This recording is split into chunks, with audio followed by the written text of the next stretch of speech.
So today we're talking with Amita, and she brings a lens, a DEI lens to our changing bodies and minds that I thought would be interesting. We're always talking about diversity, equity, inclusion in workplaces or in our communities, but in our own bodies, I'm so interested to learn more about how does that look across ethnicities.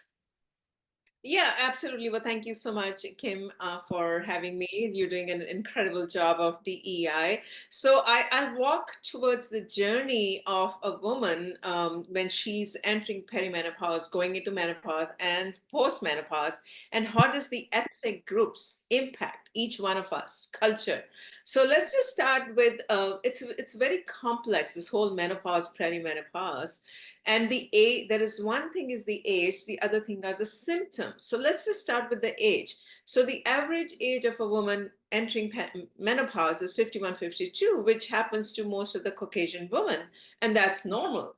Now, when we talk about the Latino women and the African American women in the United States, this data is from there, they are entering menopause 2 to 3 years earlier, 47, 48, and that's not considered good. And I'll explain you why.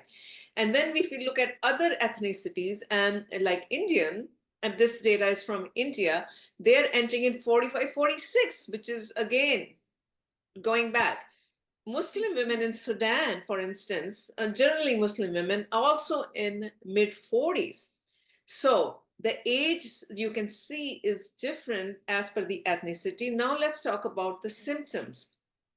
So the symptoms of hot flashes are more aggravated in Latino women and African American women, right? And then now hot flashes are not aggravated in Japanese or South Asian women. They have more of a musculoskeletal issues like, joint pain and other kind of bone health issues in South Asian women. Now, Indian women also have fatigue and musculoskeletal issues and some hot flashes as well. Most of them have a lot of musculoskeletal, bone health kind of issues that are associated with it.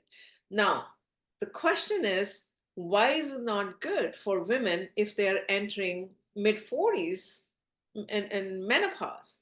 The reason is they are getting depleted of their hormones, estrogen and progesterone, earlier than they're supposed to get. That's the problem. So now they have, they are already depleting earlier, and the chances of them having all these bone health issues, as I explained, the fatigue, the insomnia, all these issues get aggravated at then an average age of 51, 52. So I hope it makes a little bit sense of how this diversity DEI plays into this whole perimenopause, menopause, and postmenopause journey according to different ethnicities. And that brings up for me two questions. One is, if it's not good, um, Mm-hmm. then is it an aberration because of the food supply or the water supply or the Mm-hmm. environmental conditions? Because we know in the United States, Yes. systemic racism is based is the Mm-hmm. laws, and with DNA being what it is, where we can go, send our sample in and find out we are 1% this and 6% that. Yeah. I wonder if there's any correlation, or if you've heard of anything between those percentages and what a woman who appears to be white or appears to be brown or black, because of their genetic diversity, could have different symptoms. Um, so the problem is there's not enough research, right? We are still, as a community, worldwide community, I should say that, we are still beginning to understand this whole journey of perimenopause, menopause, right? That's the problem. So in my research, I haven't seen any genetic, you know, I mean, of course, there is something, I'm sure there is because of all the ethnicity, as I explained to you. But I think to your point, the Latino and African American women, the lifestyle, they don't have as much access to doing exercise every day or going to these gyms, or the food, if they're eating most of the time cheaper fast food, processed food that is readily available in our, everywhere in the United States, versus going and buying organic fruits and vegetables or cooking every day, just because of their economic disposition, they don't have the time to do that if they have to work 2 jobs a day. I'm just giving, or the financial issues of not being able to go and buy these organic food, cheaper to go to some of the processed foods, fast foods. So all those and the lack of movement, these are combinations, specifically in the in the African American and Latino communities in the United States. Now, as far as the other communities that I talked about, and that could be multiple reasons. That could be society and the culture, the fact that women are a little bit subservient, considered subservient in most of the cultures, right? Look at the Muslim women as an example. And also, the movement, they also don't move as much. Their lifestyle is very sedentary. It's not like they're going to hitting the gym because of the maybe cultural issues is possible as well. And they're also part of a big family fabric where they are not able to voice themselves. You see, there's always a patriarchal, and there's a hierarchy. Even if it's not patriarchal, there is a hierarchy of what you're supposed to say. So there's a lot of built up emotions, in specifically in these kind of communities, that you are not sort of like allowed to voice your opinion, and that all these bottled up emotions are not digested. Right. So these are some of the things that I have seen the research for why this is happening. And as a result, maybe the menopause is happening earlier. Forget about the mid 40s. Last week I was talking to a doctor here in the United States, and she was saying she's seeing more women in 35 having perimenopause, and that is not normal. What brought you? Where is Mhm. your passion? What drives your passion for this topic? Because you have lived it and you have some experiences that make this imperative for you to share this message. Tell me about that. Yeah, so I want to make an impact on women's lives. I did not start out by doing that. Okay, I want to make an impact in women's life. That's not how I started. It was just a coincidence and my personal experience going through the perimenopause journey and having a very stressful high-tech job, that I personally had a lot of embarrassing moments which I could not control. They were unpredictable. Most of Yeah. the symptoms can be unpredictable for women, and they don't know how to control. So I have been one of those women who had the situation of going through strange kind of things like sweating and all kind of things, right? And and the flow, and uncontrollable, unpredictable, and it impacted not only my work life but everything. And that's when I realized, and then I started digging into it. At that time, I did not think, oh my God, I'm going to be the messiah of menopause or perimenopause. I just wanted to take care of myself and fix myself, and I could not, right? It was so bad. So, and then I go to a doctor, and then I realize, the doctors are not even educated about menopause. Can you believe it? They, in the 15 years of their education, only 8 hours are allocated on the subject of menopause, and they never taught about perimenopause. Oh And this my is coming from a doctor. I'm not. I'm just repeating what they told me. I'm like, oh my God, what am I going to do? God. So What did you that's do?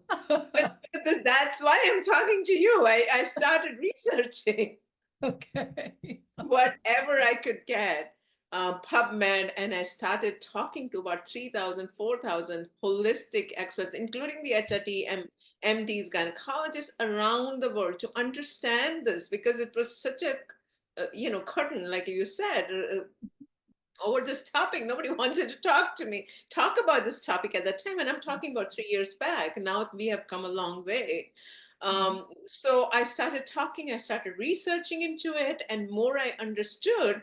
Everybody talks about menopause, right? We always say menopause, but Mhm. people do not understand the journey of the menopause starts could about 10 years earlier. And that's what it started with me, and you're caught off guard.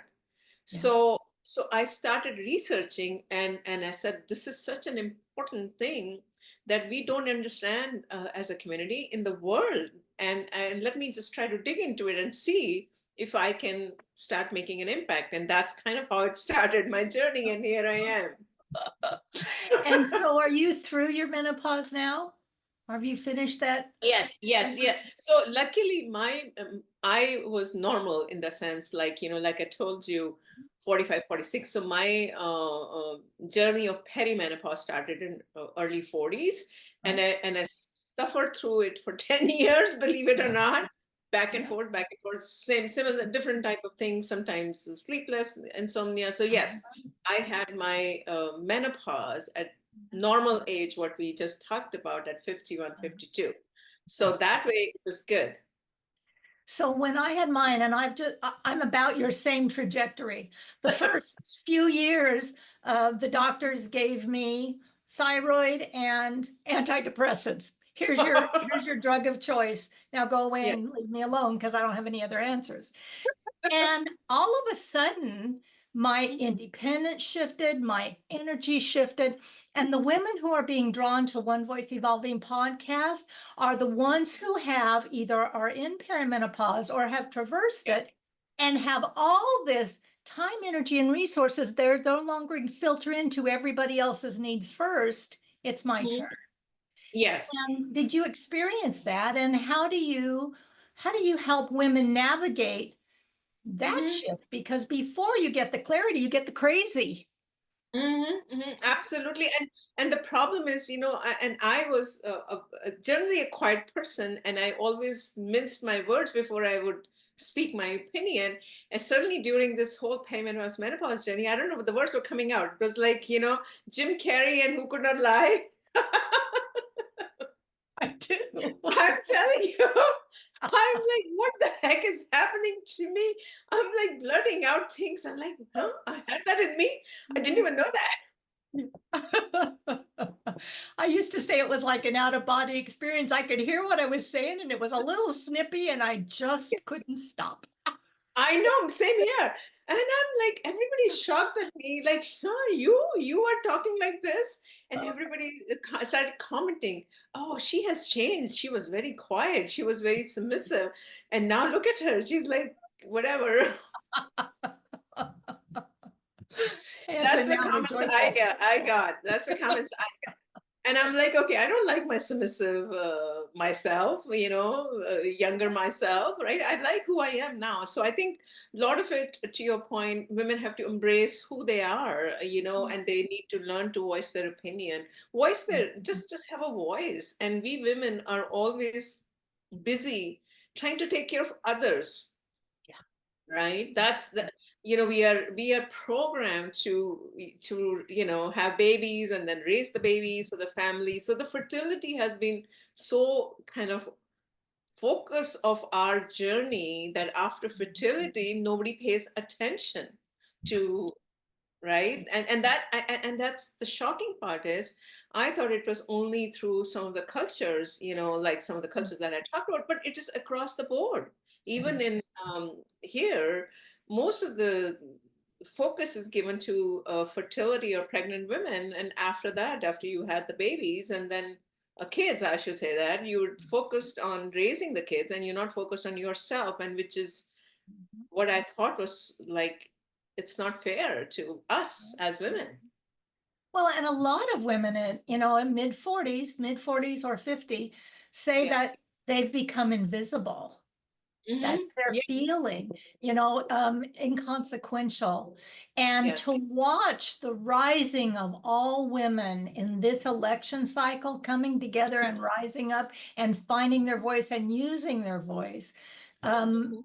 it's phenomenal to me that we are at a unique intersection in history, Uh, worldwide, certainly. mm, Absolutely. I mean, the women, well, I don't want to talk politics, but yes, absolutely.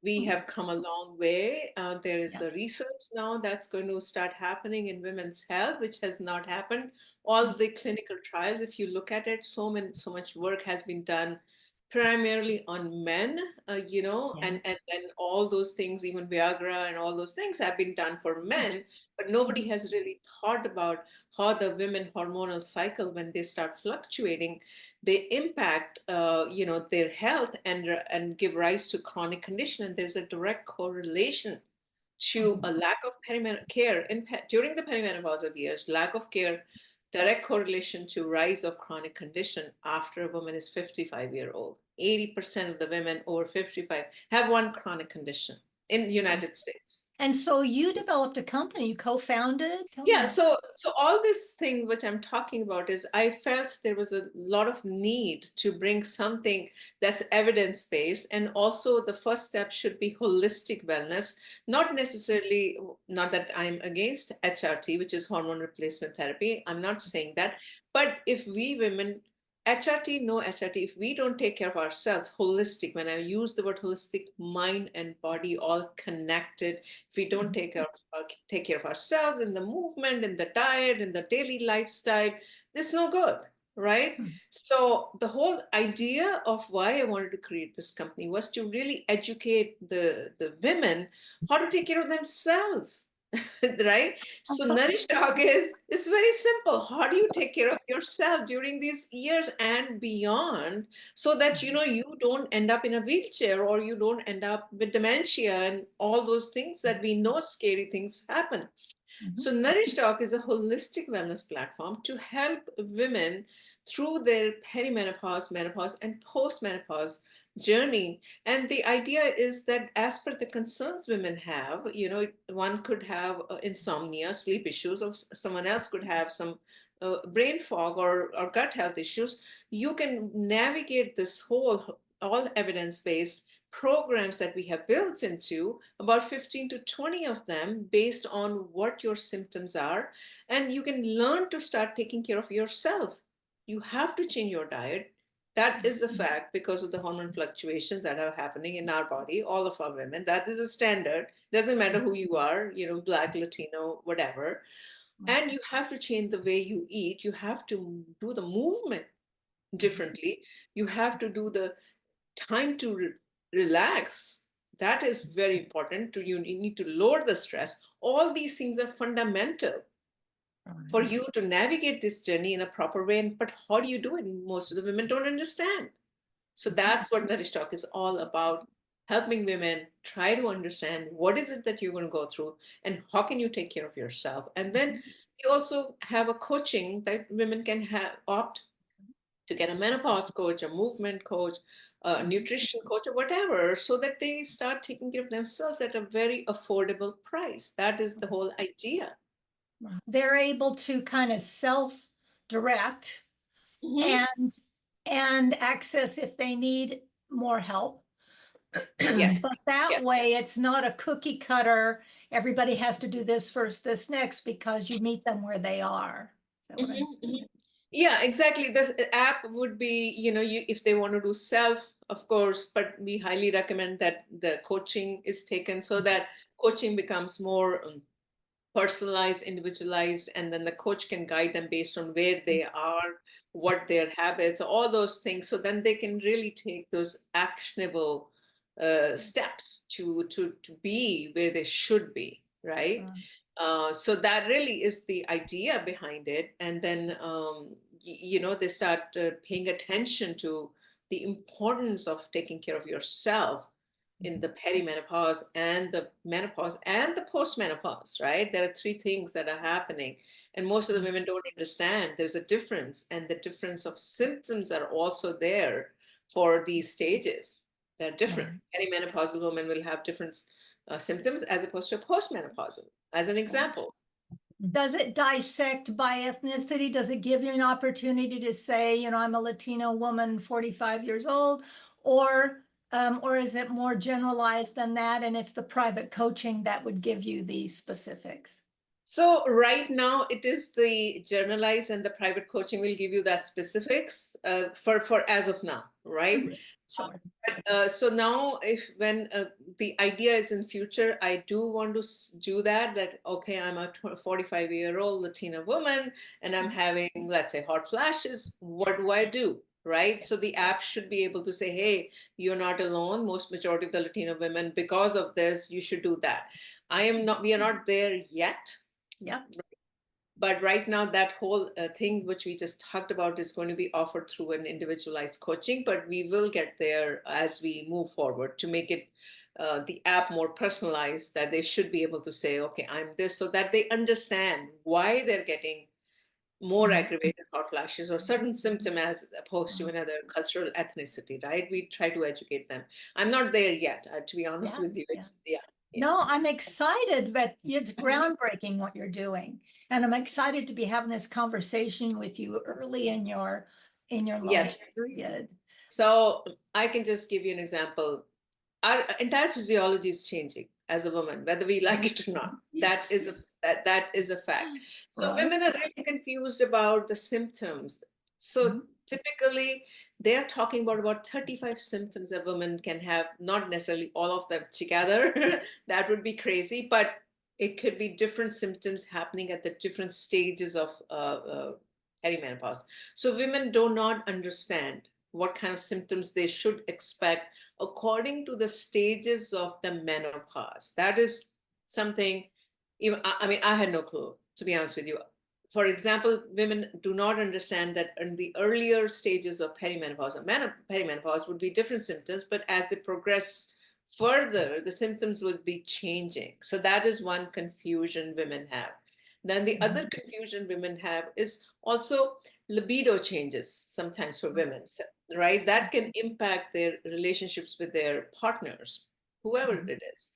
So they do not understand that why it is changing. It is as a result of the hormone fluctuations, and that there's a lot of data that talks about in US and UK, 60% of the divorces that are happening are during the menopausal years Okay. because because of all, not necessarily because of the only sexual health, but also a woman is changing, as we talked about that, physiology changes and they have more opinion. So there is a lot of sort of like a taboo to talk about this kind of a topic.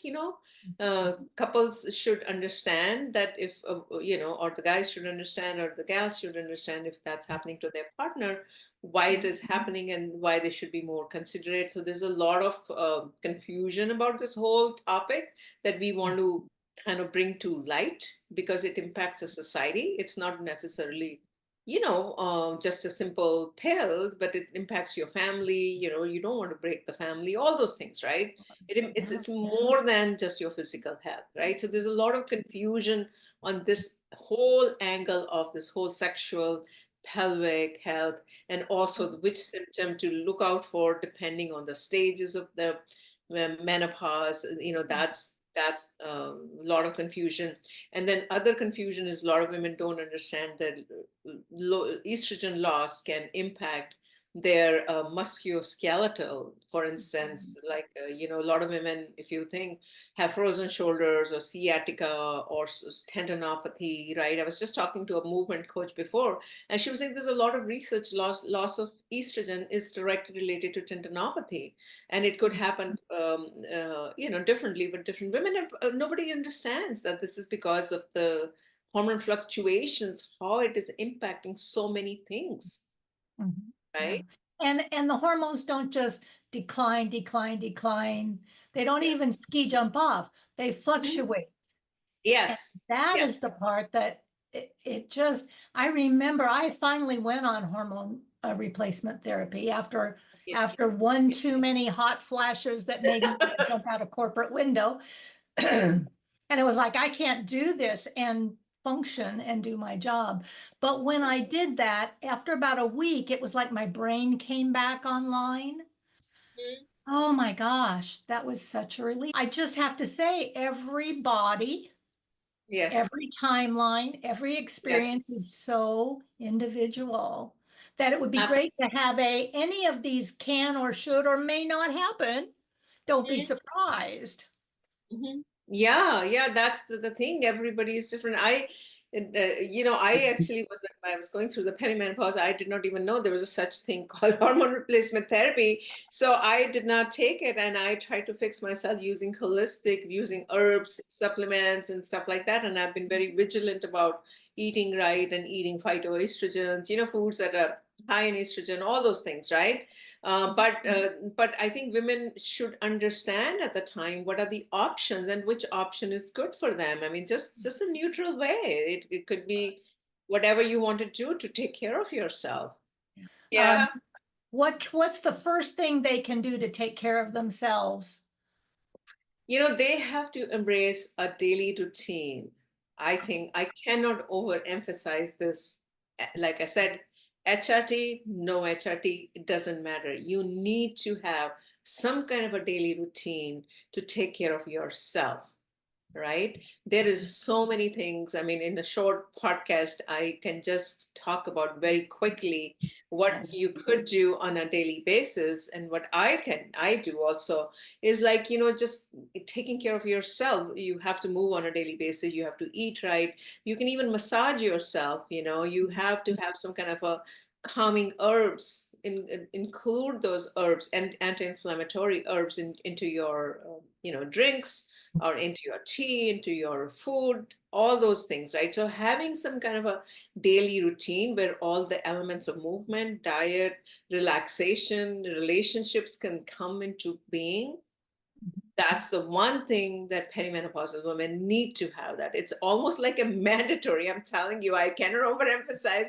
If you want to sail through this journey without any, unpredictable moments, let's put it this way, in a nice way. Yeah, menopause 101.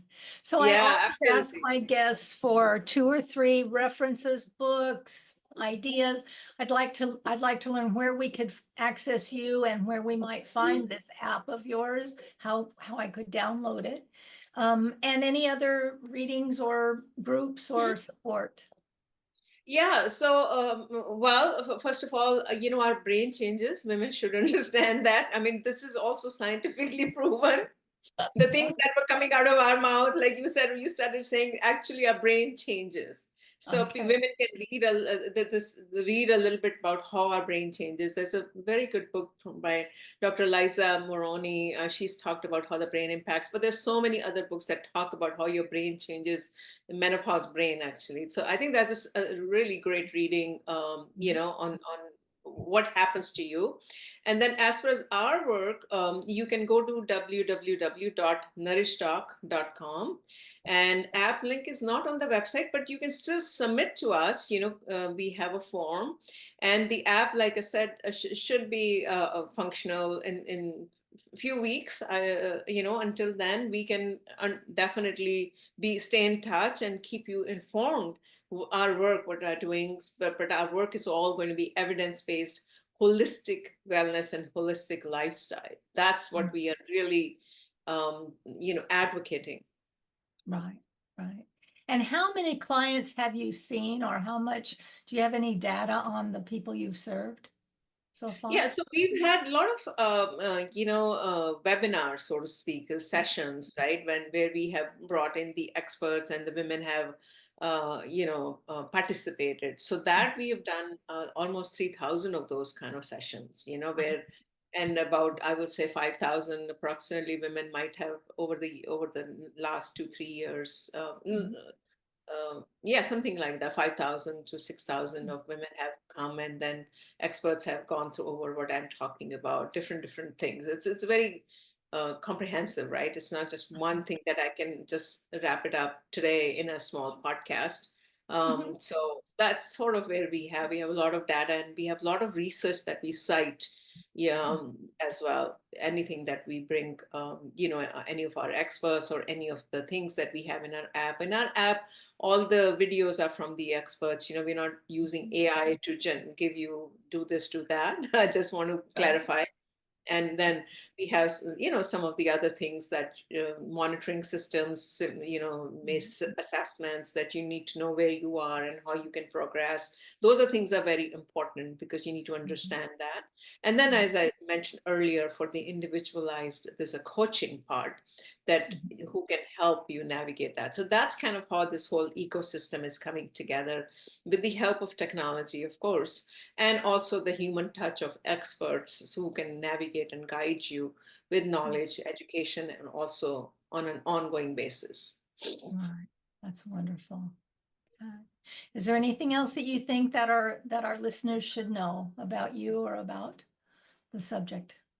I think all I want to say to all the women who will listen is invest in yourself, invest in your well being, self love, self care. It's so important. You've taken care of everybody else in the world, your family, your kids, parents, who know you, whatever. But time right now for you is take care of yourself. I cannot overemphasize that. So love yourself. That's really what the message I want to leave your audience with, loving Mm, yourself.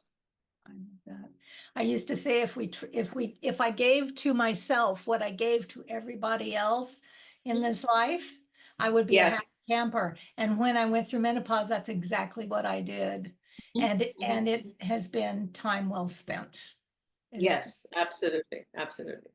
Thank you so much for being with us today. I appreciate it. And NourishDoc.com is where they can find you. And we will put this up on our website after the podcast drops so that people can go and see the resources as well as hear it on our spoken. Absolutely. Yes. Thank you so much for your support. I really appreciate that. Thank you. Okay, I'm just